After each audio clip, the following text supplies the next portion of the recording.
हम जी, आप देख रहे हैं टुडे हरियाणा यूट्यूब चैनल। जो भी साथी चैनल पर पहली बार आए हैं वो चैनल को सब्सक्राइब कर लीजिए। आइए आपको बताते हैं आज हरियाणा की ताजा खबरें। हरियाणा सरकार ने ग्रामीण इलाकों के लोगों के लिए नया समाधान पोर्टल शुरू किया है। इस पोर्टल की मदद से अब गांव में पंचायती जमीन पर बने मकानों को मालिकाना हक दिया जाएगा। नियम के अनुसार साल 2004 से पहले पंचायती भूमि पर बने 500 वर्ग गज तक के मकानों को इस योजना के अंतर्गत लिया जाएगा। इस बड़े फैसले से ग्रामीण क्षेत्रों के हजारों परिवारों को बहुत बड़ी राहत मिलेगी, जो लंबे समय से अपने आशियाना के मालिकाना हक का इंतजार कर रहे थे। हरियाणा राज्य में मानसून की रफ्तार थोड़ी धीमी हो चुकी है। मौसम विभाग के मुताबिक मानसून अभी पूरी तरह एक्टिव नहीं हुआ है, लेकिन पिछले 2 दिनों में राज्य के 17 जिलों में हल्की से मध्यम बारिश दर्ज की गई। इस दौरान करनाल और गुरुग्राम में सबसे ज्यादा पानी बरसा। बदलते मौसम को देखते हुए विभाग ने प्रदेश के 9 शहरों में येलो अलर्ट जारी किया है। बारिश के इस उतार चढ़ाव से तापमान में मामूली गिरावट आई है, जिससे लोगों को उमस से बड़ी राहत मिली। कालका के आईटीआई में दाखिला लेने वाले छात्रों के लिए अच्छी खबर है। संस्थान ने नए सत्र में प्रवेश के लिए ऑनलाइन आवेदन की आखिरी तारीख को बढ़ाकर अब 15 जुलाई 2026 कर दिया है। जो भी इच्छुक उम्मीदवार अभी तक फॉर्म नहीं भर पाए थे, वे ऑफिशियल पोर्टल पर जाकर अपना आवेदन पूरा कर सकते हैं। सरकार के नियमों के मुताबिक इस एडमिशन प्रक्रिया में छात्राओं को लिए किसी भी तरह की कोई भी फीस नहीं रखी गई है।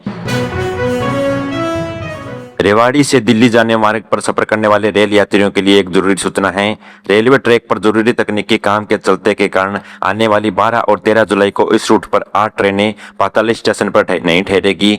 उत्तर पश्चिमी रेलवे ने इस बड़े बदलाव को लेकर सभी यात्रियों के लिए जरूरी गाइडलाइन जारी की है। इस अस्थायी व्यवस्था की वजह से दैनिक यात्रियों को थोड़ी असुविधा उठानी पड़ सकती है, इसलिए सफर पर से निकलने से पहले अपनी ट्रेन का शेड्यूल जरूर चेक कर लें।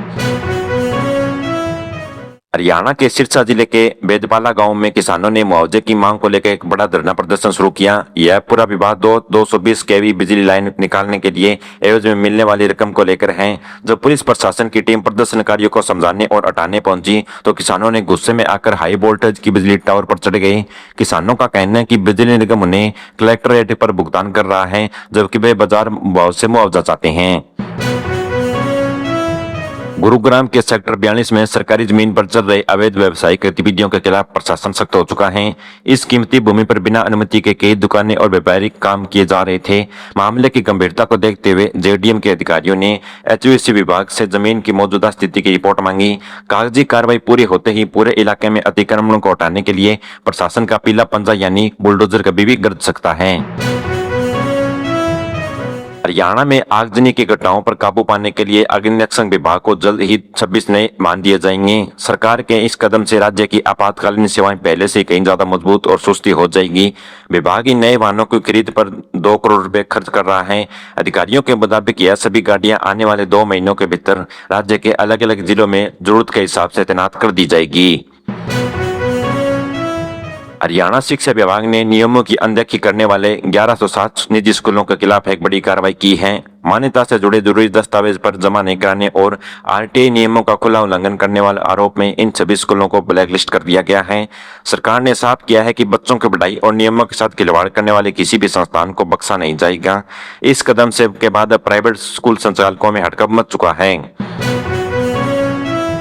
सोनीपत जिले के यात्रियों को सफर में सहूलियत देने के लिए प्रशासन ने पानीपत और गनौर मंडी में रूट में नई ई बसें का संचालन शुरू कर दिया है। पर्यावरण के अनुकूल और आधुनिक इलेक्ट्रिक बसों के चलने से अब आम लोगों को काफी आरामदायक सफर और सुगम हो जाएगा। परिवहन विभाग ने इस नए रूट के लिए यात्रियों का किराया भी तय कर दिया है, जिसके तहत लोगों को इस यात्रा के लिए कुल 88 रुपए टिकट लेना होगा। प्रधानमंत्री नरेंद्र मोदी आगामी 17 जुलाई को हरियाणा के जींद जिले के दौरे पर आ रहे हैं। इस ऐतिहासिक दौरे के दौरान पीएम मोदी सोनीपत के देश की पहली आधुनिक हाइड्रोजन ट्रेन को हरी झंडी दिखाकर रवाना करेंगे। इस बड़े कार्यक्रम की तैयारियों का जायजा लेने के लिए मुख्यमंत्री नायब सिंह सैनी आज खुद जींद पहुंच रहे हैं। इस वीवीआई इवेंट के दौरान राज्य को कई अन्य बड़ी विकास परियोजनाओं की सौगात भी मिलने जाएगी। झज्जर जिले में खुले में पड़े बोरवेल और गहरे गड्ढों को तुरंत बंद करने के सख्त निर्देश दिए गए हैं। जिला कमिश्नर वर्षा खागवाल ने छोटे बच्चों और बुजुर्गों की सेफ्टी को ध्यान में रखकर यह निर्देश जारी किया है। प्रशासन ने लोगों से अपील की है कि अगर कहीं भी ऐसे खतरनाक गड्ढे दिखाई देते हैं तो सूचना दें। इस मामले में लापरवाही बरतने वाले मकान या जमीन मालिकों के खिलाफ सख्त कार्रवाई की जाएगी। महेंद्रगढ़ के हरियाणा केंद्रीय विश्वविद्यालय ने नए सेक्शन के लिए एडमिशन का प्रोसेस शुरू कर दिया है। कॉलेज में ग्रेजुएशन के अलग अलग कोर्स की कुल 315 सीटें स्टूडेंट को एंट्री मिलेगी। जो भी छात्र यहां पढ़ाई करना चाहते हैं वे यूनिवर्सिटी ऑनलाइन पोर्टल पर जाकर अपना फॉर्म भर सकते हैं। इस एडमिशन प्रक्रिया के लिए रजिस्ट्रेशन की आखिरी तारीख 17 जुलाई तय की गई है। हरियाणा में बिजली वितरण व्यवस्था को और बेहतर बनाने के लिए सरकार ने एक बड़ा बदलाव की विचार कर रही है। राज्य के इतिहास में पहली बार किसी प्राइवेट कंपनी ने सरकारी ग्रिड के समानांतर बिजली सप्लाई करने के लिए लाइसेंस मांगा है। इसके लिए हरियाणा विद्युत विनियम आयोग के बकायादार अर्जी लगा दी है। अगर इस प्रस्ताव को मंजूरी मिलती है तो गुरुग्राम और नूह जैसे इलाकों में बिजली का पूरा सिस्टम बदल जाएगा। हरियाणा के गेस्ट टीचरों को रेगुलर करने के लिए सरकारी को आदेश पंजाब और हरियाणा कोर्ट ने चुनौती दे दी है। दायर याचिका में दावा किया गया है कि इस फैसले से पुराने नियम प्रभावित होंगे और हजारों शिक्षकों के प्रमोशन पर सीधा असर पड़ेगा। कोर्ट की सिंगल बेंच ने इस शिक्षकों को पक्का करने का आदेश सुनाया था, जिसके खिलाफ अब कानूनी लड़ाई तेज हो चुकी है। हरियाणा चुनाव आयोग ने राज्य में मतदाता सूची को पूरी तरह सही और दुरुस्त करने के लिए विशेष अभियान शुरू कर दिया है। इस प्लान के तहत टीम के सदस्य 14 जुलाई तक हर घर जाकर लोगों के वोटर कार्ड की बारीकी से जांच करेंगे। इस जांच का मुख्य उद्देश्य लिस्ट में नए वोटर्स को जोड़ना है और मृत या बाहर हो चुके लोगों को नाम से हटाना है, ताकि आने वाले चुनाव निष्पक्ष हो सके। सोनीपत जिले के कनौर इलाके में बिजली की किल्लत को दूर करने के लिए गसौली गांव में नया 33 केवी का पावर हाउस रखा गया।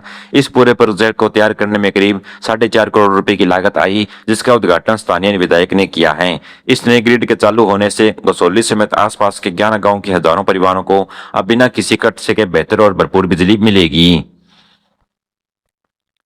गुरुग्राम में मौसम विभाग ने आने वाले दिनों में भारी बारिश का अलर्ट जारी किया है। लगातार होने वाली बरसात के कारण सड़कों पर जल भराव और भीषण जाम की स्थिति पैदा हो सकती है। इसी परेशानी को देखते हुए गुरुग्राम पुलिस ने एक जरूरी एडवाइजरी जारी की है। प्रशासन ने सभी प्राइवेट कंपनियों को और कॉर्पोरेट दफ्तरों को अपने कर्मचारियों के लिए वर्क फ्रॉम होम लागू करने की सलाह दी है।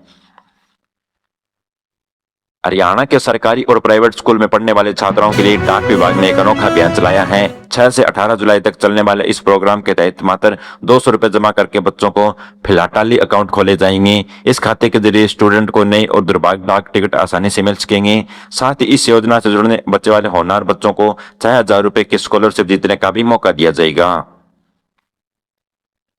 हिसार नगर निगम ने शहर के लोगों को आवारा बंदरों के आतंक से निजात दिलाने के लिए एक अनोखा टेंडर निकाला है।